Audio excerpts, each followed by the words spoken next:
नमस्कार. मी डॉक्टर मानसी बर्वे नाईक आणि आरोहण ज्योतिषच्या 33व्या भागात आपण डॉक्टर अभय नाईक यांच्याशी बोलतो आहोत. डॉक्टर, जरा थोडं आज जास्त सांगू शकाल? काल तुम्ही मेडिकल ॲस्ट्रॉलॉजीचा उल्लेख केला हो ना? हां, जरा. एक मला ह्याच्यामध्ये काय इंटरेस्ट आहे की बेसिकली मी मेडिकल डॉक्टर आहे, त्यामुळे मला कल तिकडेच असणार की व्याधी त्यांच्यावर उपाय काय कसं करायचं ह्याच्यामध्ये मला इंटरेस्ट आहे. आता मी काल सांगितलं की षष्ठ स्थान हे आजाराचं स्थान असतं आणि आजार हा आधी दैविक, आधी भौतिक आणि आध्यात्मिक ह्या 3 कारणामुळे झालेलं असतं. हे BAMS डॉक्टरांना जास्त माहीत असतं. ॲलोपॅथीमध्ये याच्याबद्दल काय माहिती नाही, ठीक आहे, व्हॉट एव्हर इट इज.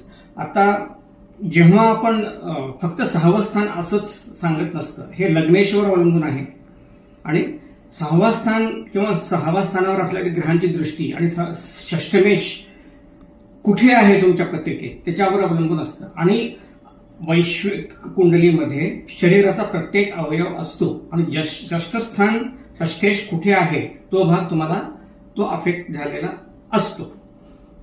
आत्ताच होतो असा नाही, ज्याच्या ग्रहाच्या दशेमध्ये किंवा अंतर्दशेमध्ये तो आजार तुम्हाला प्रादुर्भाव होऊ शकतो आणि त्याच्यावर तुम्ही उपाय पण करू शकता. म्हणजे खूप वेगवेगळ्या पद्धती आहेत ह्याच्यामध्ये. नाही, हे बघा, मी बेसिकली फर्स्ट स्टँडर्डचं ॲस्ट्रॉलॉजी तुम्हाला सांगतोय कारण सर्वसामान्यांसाठी माहितीसाठी आहे. कारण जेव्हा तुम्ही समुद्रात डीप जाता त्यावेळेला ते कॉम्प्लिकेटेड होत जातं, पण म्हणून थोडंसं पचन होईल तसंच मी सांगणार.